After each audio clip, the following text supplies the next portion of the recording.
So again, greetings everyone. My name is Leela Paul. I'm Senior Learning Development Officer for GBV in the Global Learning and Development Center.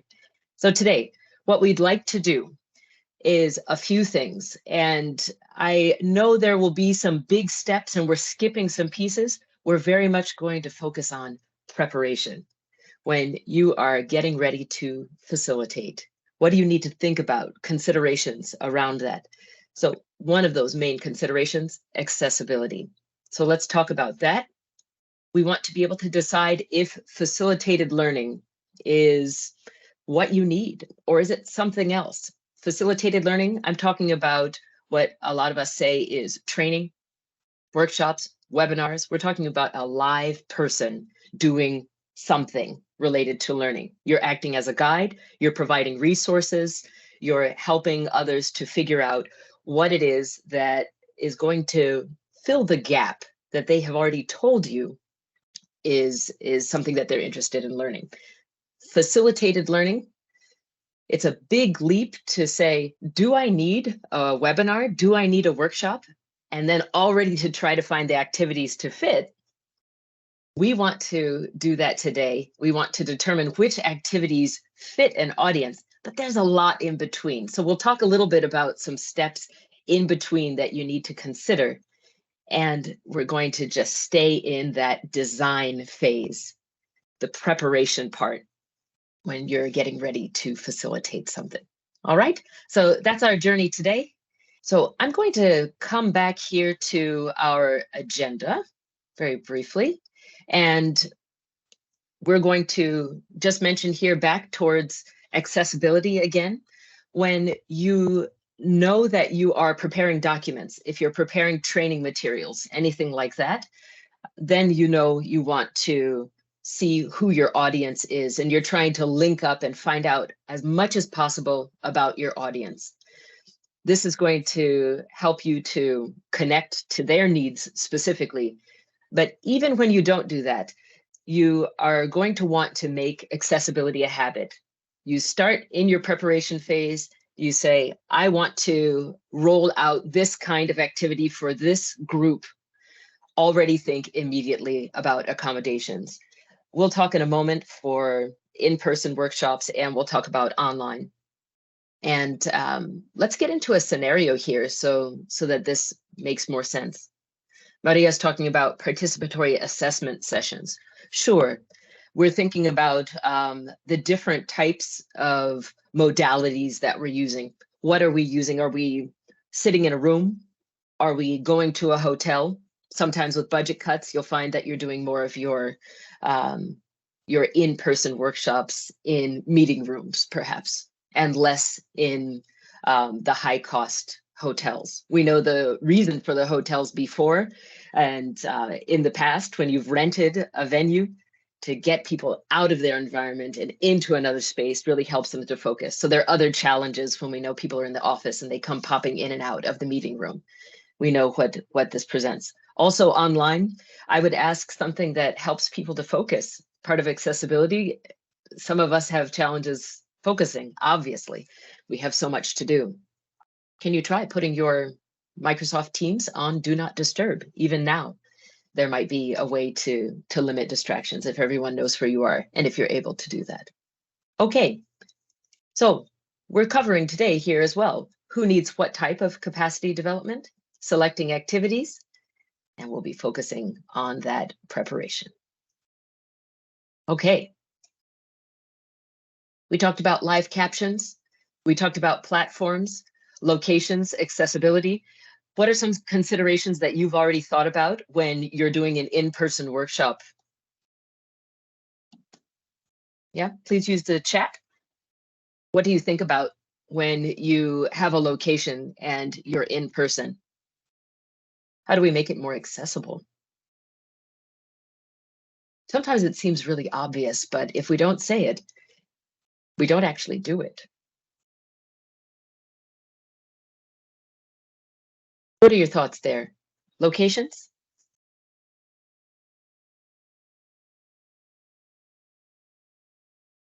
It might be different too if the location is in a field office rather than the location being in a main city, a capital city.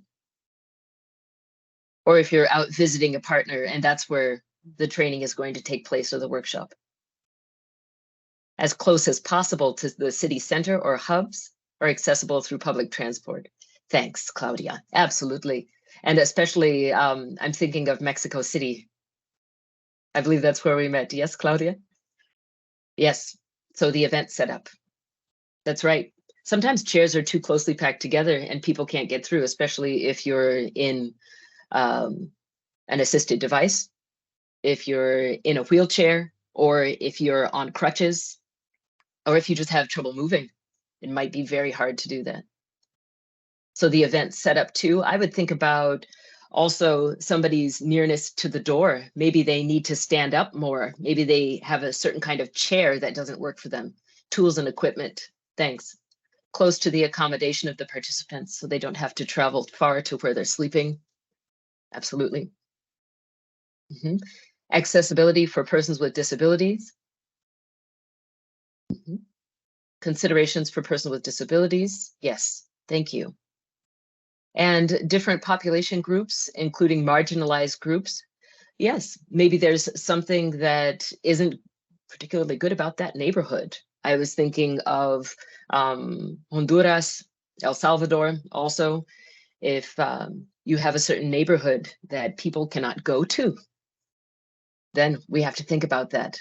Maybe it's just a few individuals in that room, but they don't come because of that.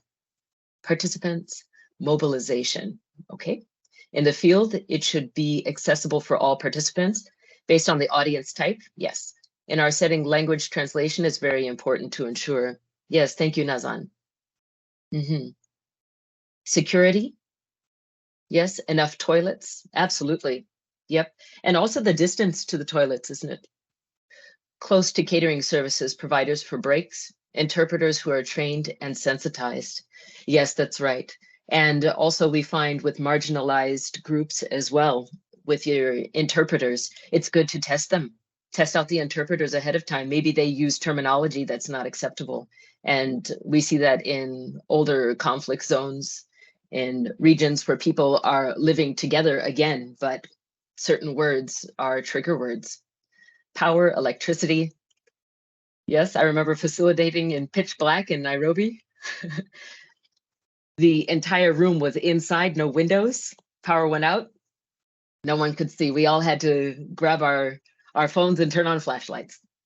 Lack of resources for in-person workshops, internet connectivity.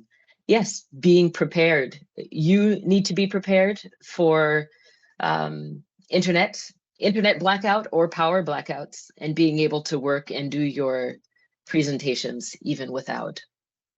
And others too, if there is something about your presentation that isn't conducive to the way that they see, maybe it's a color contrast.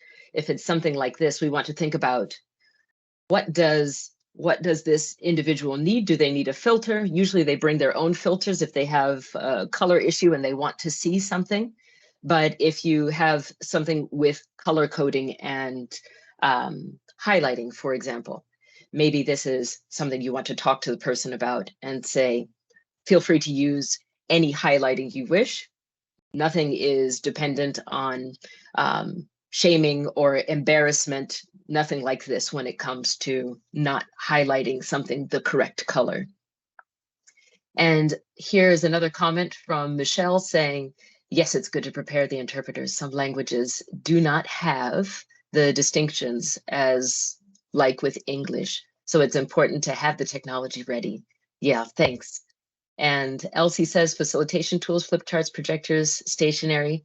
Yeah, sometimes those items are there as a backup in case something goes wrong, not just as your main event. All right, and Cedra is saying appropriate sound when it comes to using mics or displaying, showing videos, audios. A lot of people will stand up and say, I don't like using microphones, but there might be somebody in the room that actually needs you to use the microphone for auditory purposes. They haven't told you they can't hear, but they say, please use the microphone. This is something that is helping them.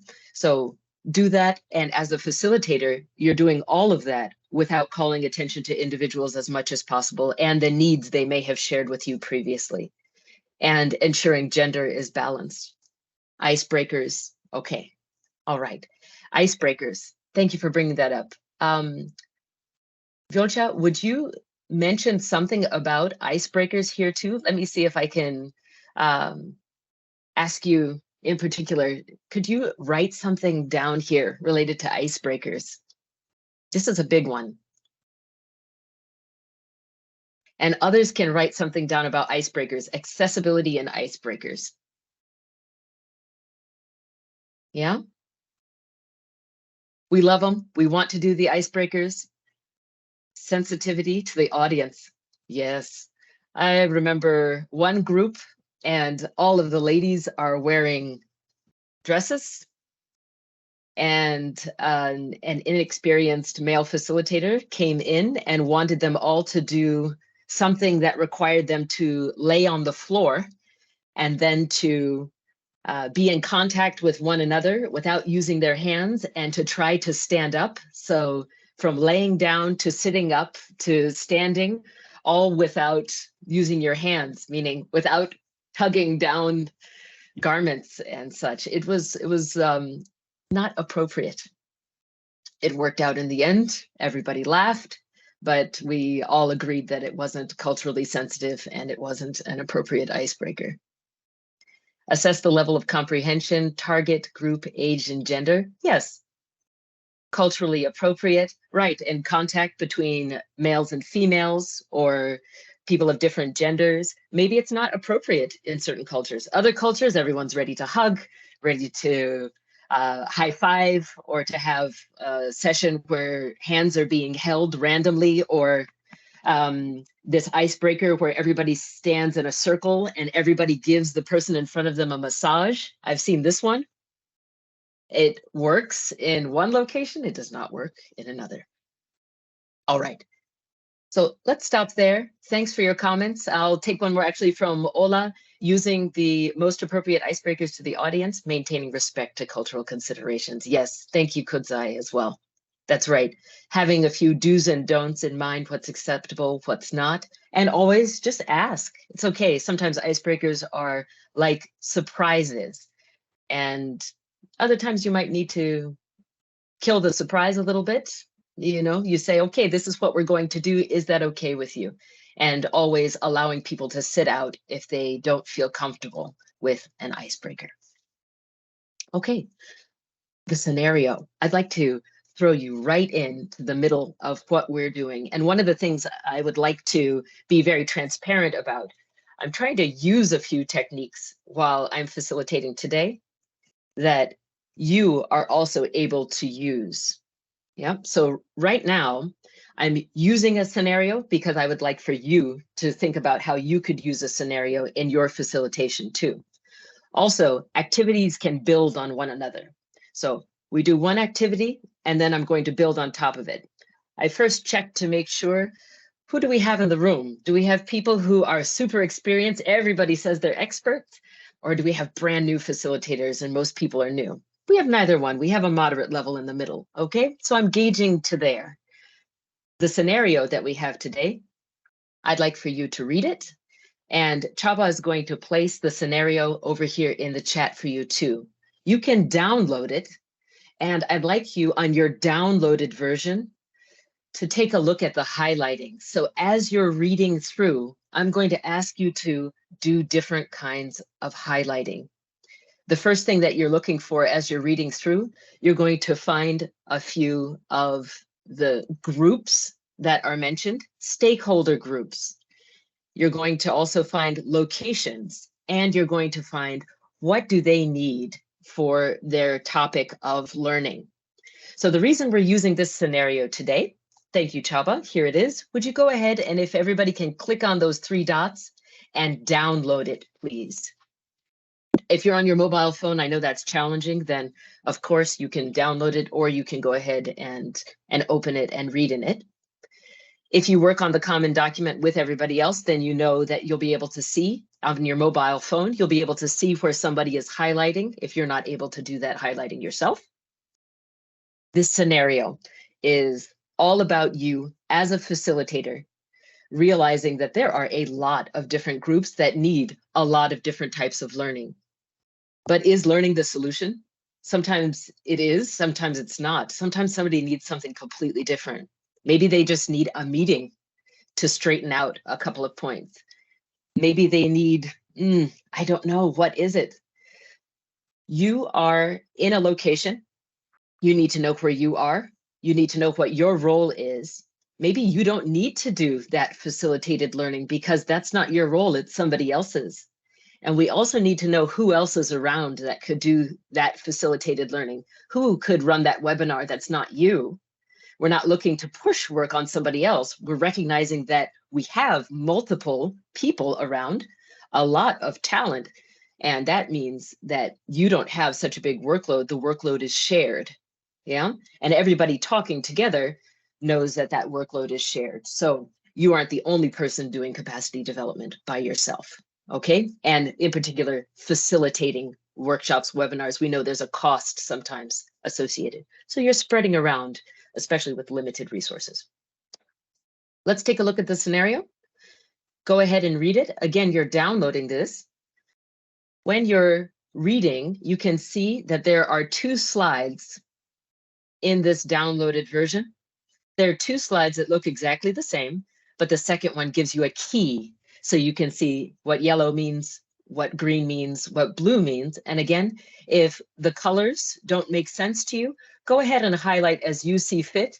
The idea is to be able to talk about this at the end in terms of who, where, and what kind of learning do they need, okay? So let's take a look at that. I'll let you read.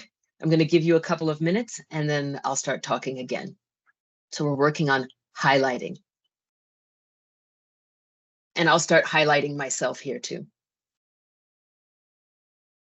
All right, colleagues. So you started to highlight here, and I'd like to talk about these different stakeholder groups. Before we do that, we've got our scenario, we've got something happening, and we have 3 main locations, right? So who, where, what's going on? So let's just go step by step. We want to look at this scenario in order to do a few things. We want to put together a capacity development plan. We don't have time in our world, our super busy UNHCR world, to not do a capacity development plan. So if you've never done one, you might want to think about, why haven't we done that? Because what you're doing is you're maximizing your resources, all right? So you're able to say who, you're able to say what they need, and you even need to look at where they are. Sometimes where they are is going to dictate who you group together. Can I have that group together with this other group? Or am I running around all the time going to this place, that place, this place, that place, and I've done 4, 5 different trainings? Maybe you have to if it's big distances, but where can you combine? You're trying to maximize resources. Again, is there somebody else that should be doing that training and not me? Or do they not even need training at all? Okay, so let's take a look and start to split these issues apart. I'd like to start just with who. Yeah, and we'll go step by step and let's just work through this. Who do we have here? So I'm going to go ahead and go to this highlighting here. Yeah, which groups do you think could be grouped together? Who could be grouped together to have the same webinar or the same in-person workshop?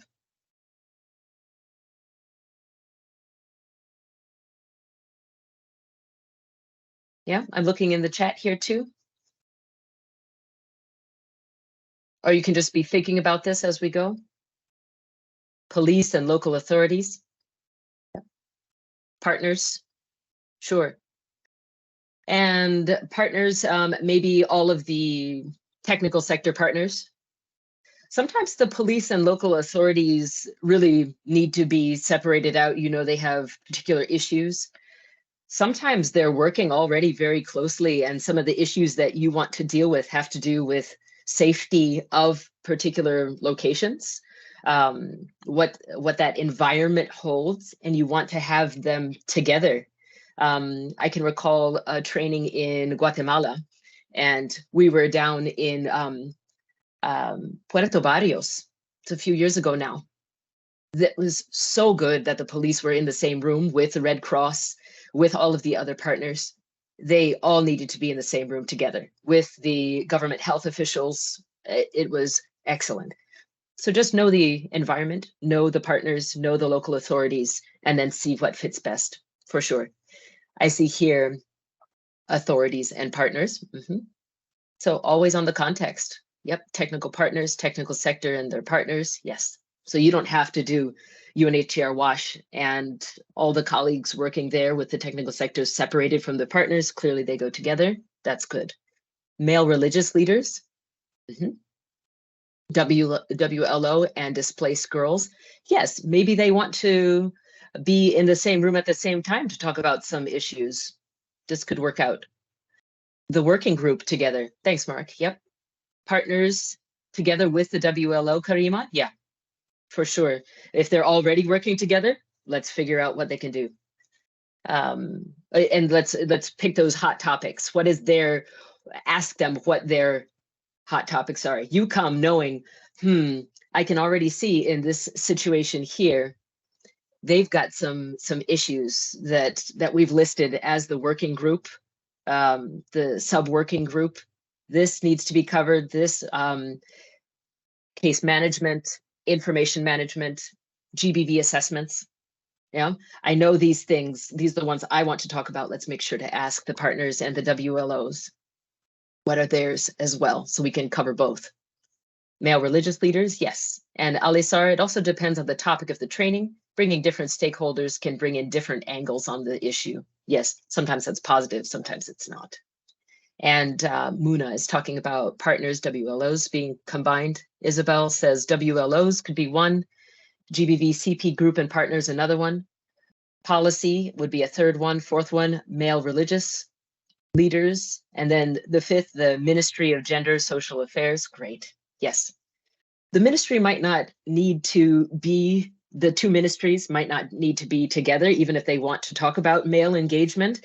They might not need to be in that same room when you are doing perhaps a program. But let's also separate out programming is not the same as a workshop or a training. So if you're doing GBV programming like EMAP, for example, engaging men in accountable practice, if you're doing EMAP for GBV prevention, that's not where you want your ministry to be either, right? If it's Ministry of the Interior, Ministry of Gender and Social Affairs, maybe they do come for a visit, but that's definitely different. Do you need a site visit?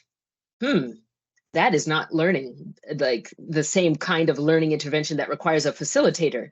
Maybe it needs a guide, like you're walking them through to be considered, right?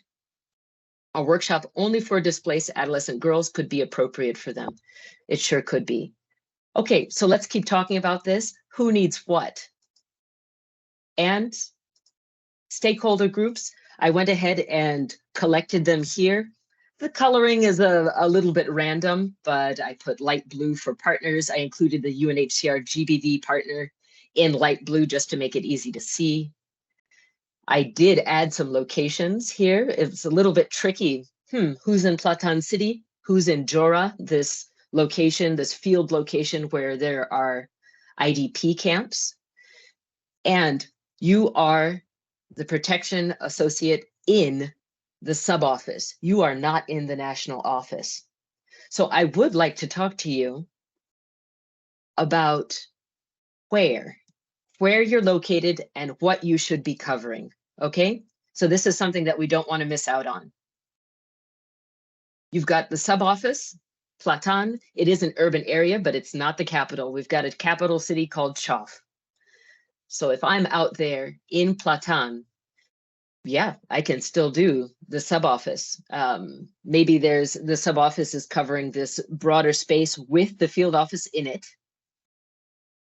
IDP camps, 4 IDP camps. Let's assume that they're medium size, but there are many people out there and it's covering a large territory. So your technical sectors, your partners coming from there, maybe they can come to the sub-office, maybe they can't. And I see a comment here too, in our operational context, you can put UNHCR's partners and the working group together. Good to know and to be aware of that. All right, so we've got a subnational working group. So when we're talking here about the GBV Child Protection Sub-Working Group, we're not talking about the national level. That's good to know too. And there's a key detail here that you're not going to be covering everything. So let's get back to that in just a moment. And I went ahead and I added in, just so you can see here too, I went ahead and added in blue, what topic? So let's take a break and think about right now, do I need to cover, me personally, you are this protection associate in this scenario, do I need to do facilitated learning for each one of these? Can you pick out a few? And let's put it into the chat too. Can you pick out a few areas where you don't need to do a webinar? You don't need to do a workshop. So in blue here, I've added GBV risk mitigation capacity development. That was for WASH colleagues in Field Office Jora, covering those 4 IDP camps. And they want to do GBV risk mitigation for technical sectors, partners, police, local authorities. I see here somebody needs case management. There's something going on with case management here with the GBV partner. The survivors are not satisfied, so the clients that are coming to their services. It's a new partner and they just took over. They're doing GBV and child protection services, but something's not going well there. Something about they're not satisfied with how services are being followed up. They're not well linked with the national healthcare system. What's something that there's an issue that you should not do training for that? What might you need instead?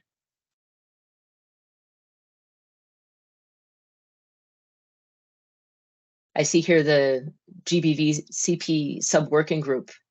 So again, not at national level, at subnational level, at Platon City. They want to do case management, information management, IM, and GBV assessments, and you've agreed to do case management. So you're just going to do one. Yeah.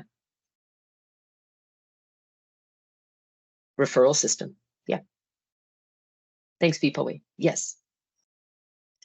Maybe you just need to meet up and go back and take a look, update the referral pathways. If they changed, the referral pathways might not include them on it. Yeah.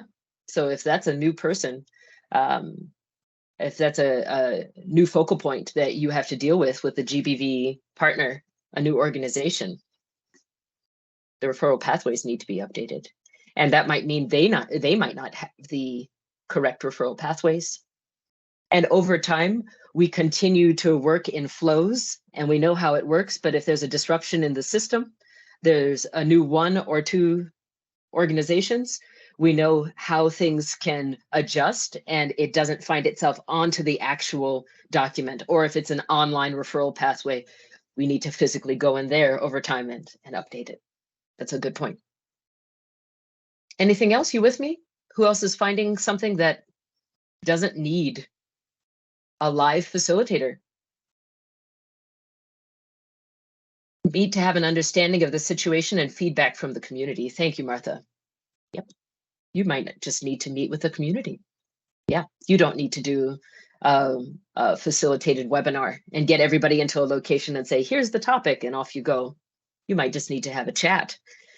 Yes, of course, it could be a focus group discussion, something organized, but that's different, yeah? Ola is saying conducting client feedback survey to survivors to bridge the emerging gaps of services and capacitate focal points on it. Not necessary to do a capacity development until maybe later. Maybe they do need to talk about client feedback surveys, but you might need to just have a conversation and a dialogue about that. And maybe the case management process is something they absolutely do need a capacity development session on. Okay, coming down here, we have 3 women-led organizations. All right, 3 WLOs that have recently joined the coordination group. All right, so there are displaced adolescent girls in Platon City. UNHCR's GBV partner, again, same partner. All right, they have ongoing GBV prevention programming. So Karima is saying for community, we do awareness sessions, no need for training. Good point. So this is a separate part of what you're doing. And so coming down here too, I see that there are IDP adolescent girls in Jora. Okay. And so there is one women-led organization that must travel to Platon City for meetings. You know, that sounds like an accessibility issue as well. So there's something there that's maybe related to where you need to go in order to do capacity development, or you need to provide some kind of transportation, perhaps. If you do have a training, how is that person going to get there? So that one's yes, this group should be involved in the training. We don't exclude them because they're far away, but you might have to do something extra to make sure that they can participate. Cedra is saying, maybe a discussion with caseworkers on how to conduct the survey to get appropriate feedback we're looking for. Yes, thanks. And Karima is saying, we have some volunteers from the community and provide them training. All right. The capacity building component is on how to implement the survey. Sounds good. Yes, that makes a good, strong connection too. When you see those needs and you're matching it up, just make sure that your group also sees the needs. So maybe you need a meeting at first rather than just launching and saying, hey, we're going to have a capacity building session. And they say, but I don't need that. Oops. So take that step in your preparatory phase as the facilitator so that you have more success during your session and you get the outcome that you're looking for. Take that time to have the conversation. Maybe you need a meeting ahead of time. You're talking to whoever the supervisors are, supervisor or supervisors, and looking at who should participate. And if it's all staff, we know how challenging that can be when services are already running. So services are running, it's usually during the daytime from this time to this time, and then we want to pull all the staff at the same time for capacity building. That often doesn't work. So there might need to be a kind of staggered plan for how that capacity development moves forward.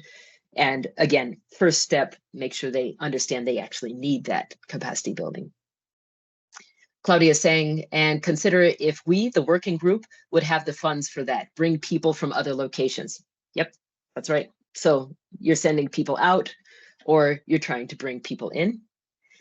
And here Maria is saying, for us, we do train the community because we have case management and lay counseling volunteers working on GBV. Yes. Okay, so a few considerations here. Let's grab one more at the bottom. And thanks for working on this scenario with us too. We're going to work on this for just a few more minutes, and then we'll move on to the last part of what we're going to do today. We still want to talk about selecting activities for different groups, but I see one more burning one down here. Actually, I see two, but let's talk about the ministry. So Ministry of Gender and Social Affairs and Ministry of the Interior. I think we agree they can be in one session together. But my issue would be, I don't think this is for me to do because I am working in the sub office. So maybe I need to have a chat perhaps these ministers showed up in the sub office and we're just touring around and we're looking at the IDP camps, went out to the field and then came back. Oh, maybe something like this happened. But in terms of following up with them, I think I need to be in contact with my colleagues up at the national level, and that should be CHOF. That should be the capital city and my colleagues there that are following up with anything. If it's a meeting, if it's a capacity building session with more officials that belong to those same agencies. Yeah, I don't think that's mine to follow up on. And also the male religious leaders. Can we come back here too? What do we think should be done?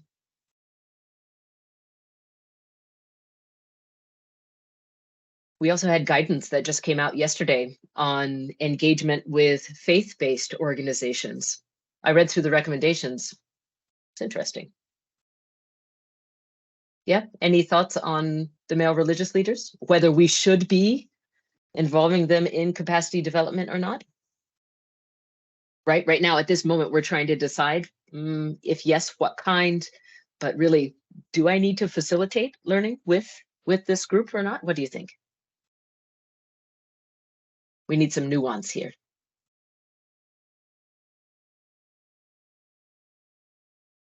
Karima is responding to Claudia saying, for this case, we should consider security issues. Alisar is responding to Maria and saying, yes, for refugee IDP outreach volunteers, child protection structures, women committees from the targeted communities. Yeah. Thanks for feeding back to one another. Male religious leaders. In my area, they refuse to be engaged. Rosalind says, yes. And yeah, they should be engaged if you can. But what do we think? Alisar says, I believe, yes, it might be more of a dialogue with them on issues that are relevant to traditional practices. It depends on their attitude towards capacity building. Absolutely. Maybe it's just a dialogue that needs to happen there. Claudia said, I'd go ahead and already set up an agenda or assume what their needs are. I wouldn't go ahead. Thank you. I wouldn't go ahead and already set up an agenda or assume what their needs are. That's right. They have to be engaged. Engaging men in behavior change, Mark says. Okay. Karima, when it comes to religious, we should be aware of the sensitivity of the GBV, for example, here in Afghanistan. Yes, extremely challenging to address these issues the way that we would address with other groups. What this engagement with faith-based organizations is saying too, there needs to be a plan. So rather than me in the sub-office saying, you know what, I have a group here of male religious leaders. Back in CHOF, we have the Ministry of Gender and Social Affairs, Ministry of the Interior, talking about more male engagement and also bringing in male religious leaders. Let's do it down here at the sub-office. The advice here, and again, advice is a strong word, let's say guidance. The guidance here is to have a plan that goes beyond just the field office, the sub-office, really looking at that engagement on a national level, looking at those points where dialogue can take place. Where is that possible? Which subjects do you want to really focus on, rather than just looking at the moment and seeing what works today, what doesn't work tomorrow? So Fatuma is saying male religious leaders could be involved after building their capacities.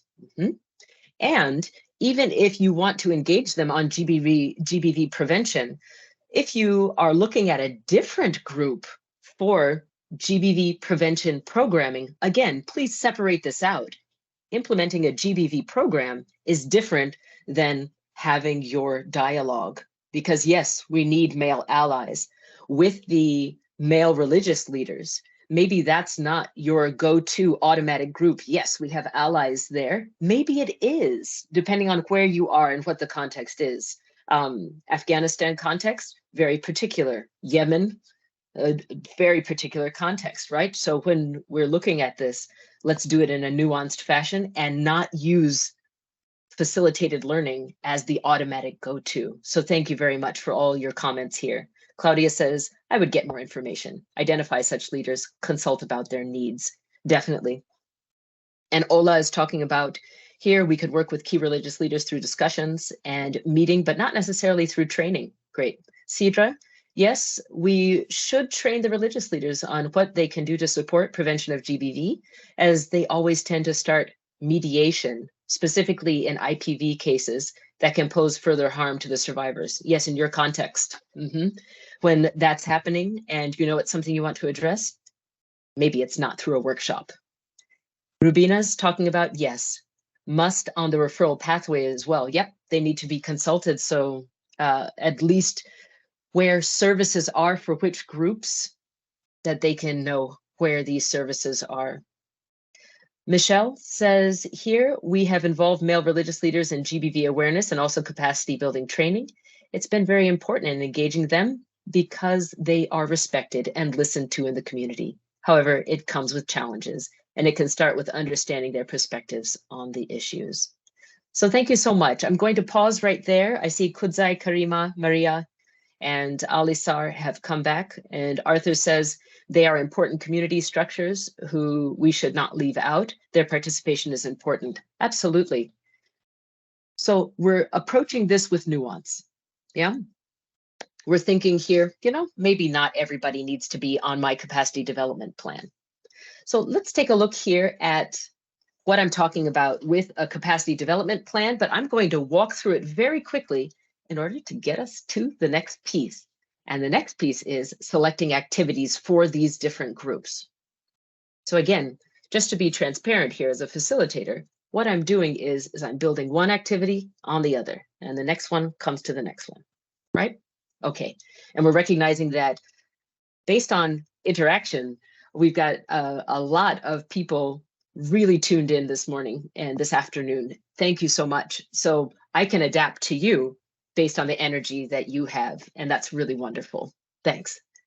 So here we are again, just looking at those same stakeholder groups we found in the scenario. I kind of pulled them out here and there just to help me group them together. We didn't mention, again, I just need to mention the working group.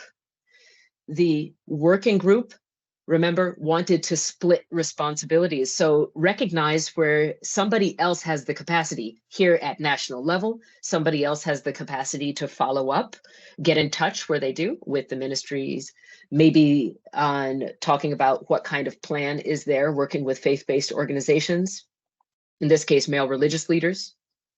Other people are working on different pieces with you. That fits in here very nicely. You're only going to focus from the working group level on case management, because that's what you agreed to cover as UNHCR. I'll do this part. Somebody else in that group is going to do information management. Somebody else in our working group is going to do GBV assessments, okay? These are areas that we've identified that our group needs, the members of the working group.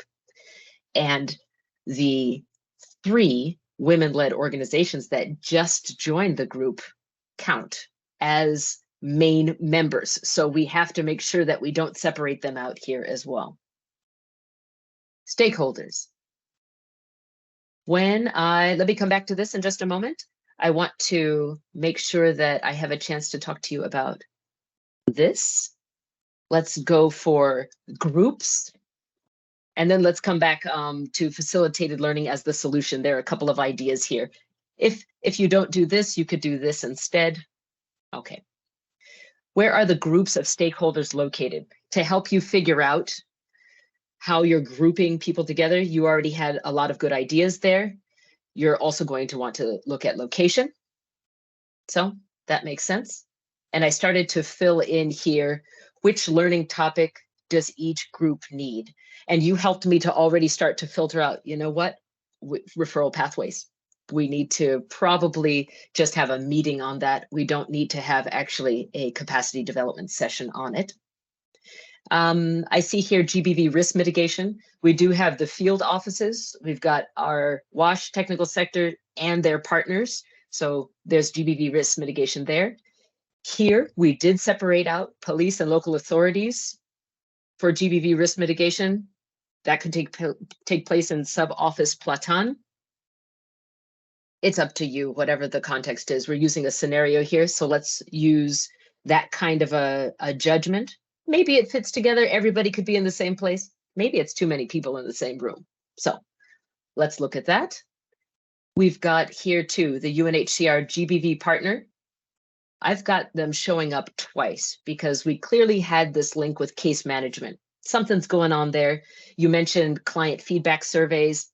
There needs to be some kind of capacity building going on there too. So maybe it's something related to the case management that they need and pinpointing where in the case management steps, where exactly are those most challenging points, and service provision, the client feedback part. Is it there? Is it at the reception desk that it's not even the caseworkers, right? So who within the GBV partner needs what? You're going to have to separate that out. What is that survivor dissatisfaction? Where is it coming from?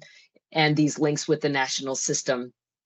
Is there something going on inside of the case management process itself? If it doesn't get to the action, the case action plan part, there might be something there, not just the referral pathway. So we would want to look and figure it out. Some things here too.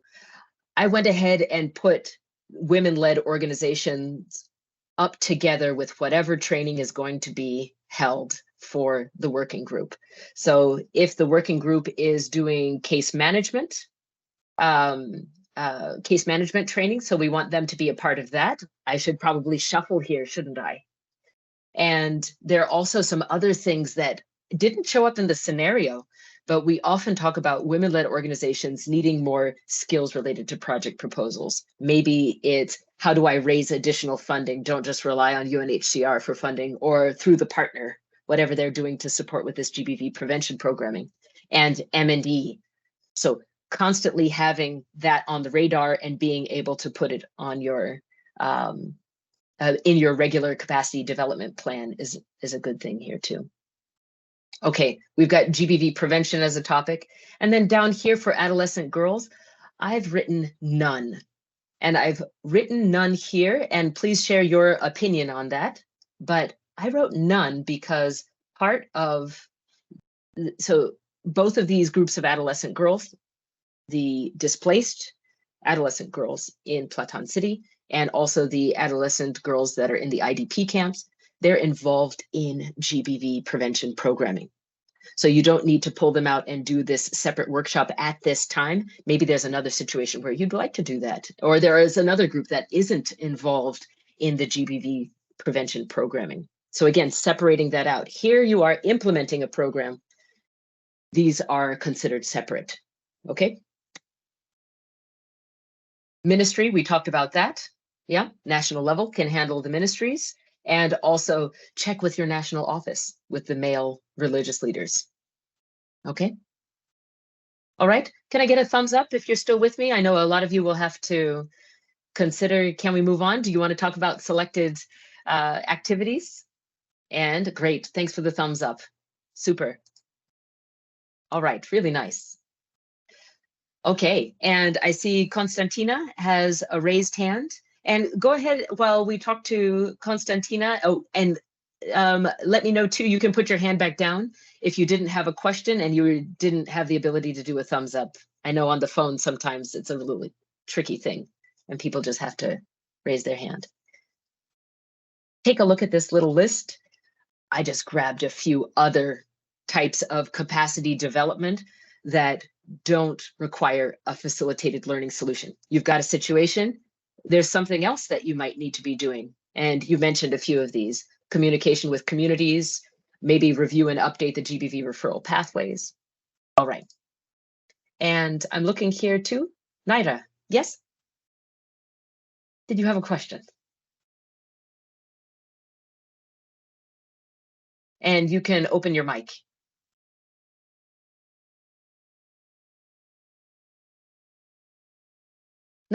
Okay, hand went down. All right, so we've got the next phase. Let's get right over into our next piece here. We're going to do breakout rooms. We have about a little less than a half hour left. And we are going to look at a mural board to talk about which activity fits your audience best. And the way that we think about this too, I would like to show something. Let's go here. I'm going back to my Mentimeter, and let's go for the last one that you already finished. There's one more piece of the Menti that you finished, and Chaba is going to help you get to also to this mural board. So while you're moving to the mural board and you're starting to take a look around, I'd like us to think about some activities. So Chaba, if you could also just hang on for one moment. A couple people will start arriving here at the mural board for, in just 2 seconds. Couple of points. There are lots of different activities that we could do. For the sake of this exercise, I would very much like to use all of the groups that we've identified. I'd like to use all of them so we can say, this activity fits, this activity doesn't fit for adolescent girls, for UNHCR GBV partner, for male religious leaders. I'd like to just think about in this preparation phase, I've done my capacity development plan. I know I'm the one who's responsible for carrying out this webinar. It's going to be online. We've decided we're going to do that. Oh, but you know, that organization that is out in Jora, they just don't have a good connection. You know what? We're going to have to do it in person. So I've already done all those considerations. I'm making sure the people that need to be at the training are able to get there. And now I'm preparing my materials and I want to have activities that fit them. So this is what we're going to do. So thanks for looking around right now. And I tried to lock a lot of things, facilitator trick, right? I tried to lock a lot of things so that they don't move all of a sudden. But the parts that are able to be moved should be moved. So before you start drawing on here, we're going to put you into small groups, and I'd like to give you a few, just a few activities that you should be focusing on so you don't feel overwhelmed like you have to look at all of them. And for the purpose of this activity, you are also going to need to do a little bit of thinking outside of the box. Traditionally, this type of activity doesn't really fit for this group, but I could make it work. Yeah, so think a little bit outside of the box. Could that work? It could if I changed it like this. Because we have moderate experience with facilitation, I'm absolutely positive that you can make that leap. So let's do it. And let's go back here too. I want to take you to this same Menti presentation. So I have one more question that you already filled out. You probably already found it and finished it. So I just want to show my screen here. All right. I asked you a little bit earlier, which group should you focus on for a facilitated learning session? And these were the groups that all of you identified. Okay, so if you didn't get a chance to feed into this, I'd like you to go ahead and take a look at this now. And let's just think back to the scenario. Let's take only just 1 minute to look at this if there's anything you'd like to adjust. So this is back on your Menti again. I see, who should you focus on for facilitated learning? WASH technical sectors. Everybody says the UNHCR GBV partner. And yes, of course, you can do WASH technical sectors, the technical sector partners. You can absolutely do that for the GBV risk mitigation, police and local authorities. Sure. WLOs. Now, you answered this before you read the scenario too, I would note. So if you're coming back here, what's your opinion now? Yeah, take a moment, look at this question again on Menti. Who do you think now, after we talk through the scenario? Who should we focus on? Remember, we agreed too that the adolescent girls are over in GBV prevention programming at this time in our scenario. So we're not going to focus on them. Male religious leaders, we need to first check in with our national office and see what the larger plan is. Okay. All right, just checking to see what we're thinking over here. Yeah, a little bit higher over here on the WASH and the technical sector side. It works really well having a capacity development in that part of the operation. Again, recognizing that the UNHCR approach is everyone is responsible for different aspects of GBV and addressing GBV. So we have to keep that going as colleagues rotate out too, or if they move on to different organizations. Let's talk about some activities. Can we look at the top row and you'll recognize all of our stakeholder groups that you cannot move around. And if I move down, I'm also going to see that these bars move. So I'm moving around a bar right now. Don't move any bars at this time yet. Just find out where you are, but you can see that they move. Don't change colors. Over on the left-hand side are the names of different kinds of activities that you could do. I have storytelling, matching, speed dating, or interviewing. So where you set somebody up in a ring on the inside, ring on the outside, you set up a group, and then you have one of the rings move. Inside ring facing outward, and they're moving every few minutes on your stopwatch. And they're answering a question or having a similar response to the same question again and again as they move around. Yeah. Gallery walk, commenting on posters, a gallery walk like reading excerpts from reports. I have other activities here too. Dramatization, short skits. Let me get in here so you can really see this since I'm sharing my screen. So simulation of a situation. I have large group discussions. Recognizing large group discussions could be anything, right? You're discussing what? Small group discussions. You get into your breakout room, or if you're at tables, but you're talking about so many different things. The way you structure that is going to be key.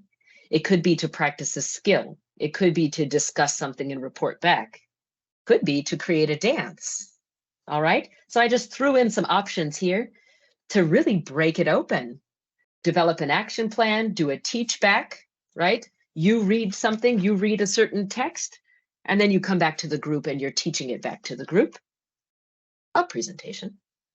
A debate or an interview to ask two opposing views on a topic. So two people are sitting up front and they're talking, or if it's something like 19 a fishbowl, then two people are sitting in the middle talking about a topic and maybe even sharing their perceptions, not only debate style, and everybody else is listening and then able to observe, able to comment.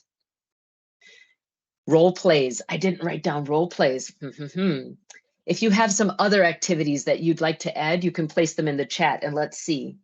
And we can add them.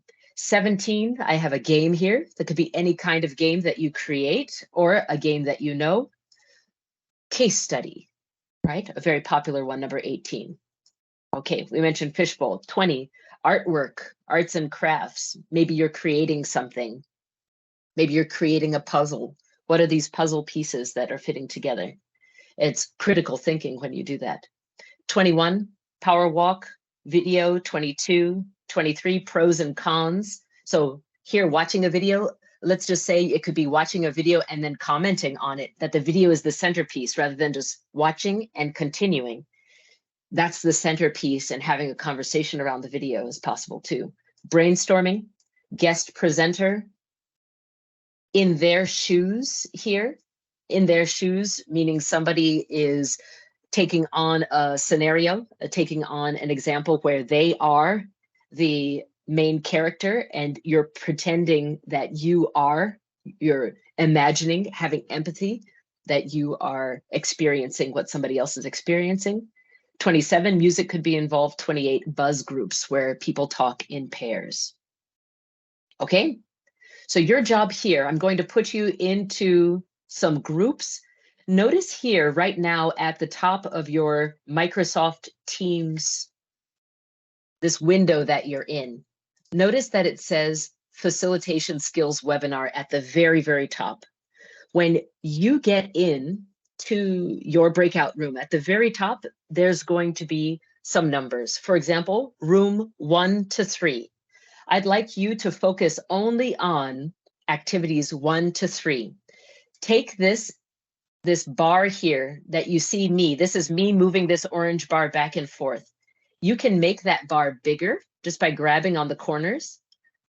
Which stakeholder group that you're going to do a capacity development session for, you're going to do a webinar for them, you're going to do a workshop for them. Which activity could fit for which group? Okay. So let's imagine that. And if the activity fits only for an in-person workshop, no problem. Yeah, that's not our issue right now. All right. So room 1 to 3, you're doing 1 to 3. If you end up in room, for example, room 16 to 18, please take yourself down to those activities and you'll see room 16 to 18 at the top. All right. Find that bar and place it going across according to which stakeholder group that would be a good activity for. Okay. Any questions? All right. You have about 10 minutes, a little bit less. I'm going to give you 8 minutes to talk about 3 activities. So let's see some good changes over here on the mural board. Ready? And if you have an issue, you can find us in the MS Teams chat as well. Okay, 8 minutes. As soon as you get there, start working on the mural board. I'm going to go all the way down to the bottom here and start working on number 30. And then let's talk about these a little bit. You can raise your hand also if you're not able to move things around and you want to share what you're thinking, you can raise your hand.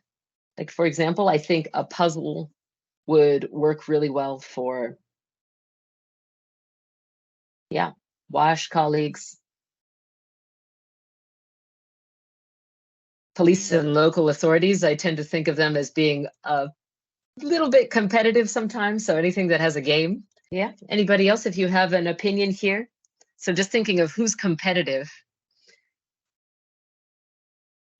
Definitely game. Where is game up here? Yeah, I would say we could definitely get our local authorities to play some different games. I see somebody use the yellow bar in the middle, so I'm going to choose the same color here and bring it across. And again, you could use a game for, I see somebody left off male religious leaders for the game that maybe you don't want to play. It depends what kind of game, doesn't it? Maybe if it's just a simple kind of a strategy game. It doesn't have to be something goofy. And the competitive spirit really comes out in colleagues when you give them a chance to do a little competition, like a quiz game, answering questions. Oh yeah, a quiz. That's another one. I'm going to add that down at the bottom. Yeah. I saw a couple of hands go up and then go down.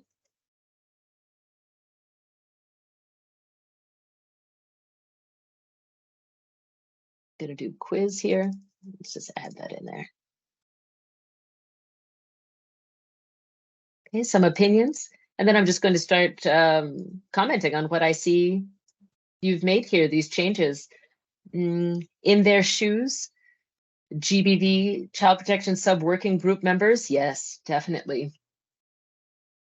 Yep. The GBV partner could also do a puzzle style game. I'm going to extend that one over. Yeah, let's see, what else do we have here? The power walk. This is a good one, number 21. So I'm looking at a power walk and who would we want to do that? For sure, WASH and other technical sectors. Technical sector partners, police and local authorities. I would want more to do a power walk. What do you think? Yeah, visiting Snail. I see one person is there too. Could you please go ahead and extend this one here if you like? Yeah. You can move it around. Whoever visiting Snail was, if that's you.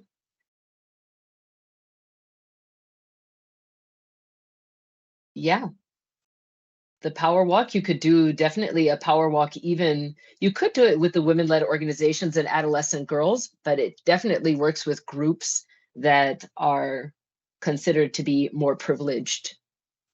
And just for the sake of this exercise right here, as we look around, we see power walk. Somebody put a check mark over here for male religious leaders, so I'll put it back in. And same thing for the ministry. We're using just for this exercise, what fits where. Maybe we decided this time we don't want to immediately engage the male religious leaders, but after talking to the national level, if we decide how we want to move forward, which topics and what is the leverage that we're going to use, once we've had that conversation, then we will engage with the male religious leaders. So is it facilitated learning? Maybe, maybe not. But for this exercise, let's pretend like that is what we decided to do. A video for WASH other technical sectors. Yeah, let's do a bit more. I see a colleague wanted to extend video here. I'm going to extend video to everyone. Videos, I mean, we have to be selective. Always view your video first, right? Rule number 1. Okay, I'm going to stop right here. Thank you very much for considering with me what this looks like. I'm going to go ahead and download this PDF. After our session that I see has come to a close, I'll go ahead and drop that PDF straight here into our chat that you can come back to. I believe the meeting is going to close. So you know what? Let's make sure that we can do that right now. I'm going to leave it open for just a moment. We're not going to close the meeting immediately to make sure that you have a chance to get this downloaded version. Okay?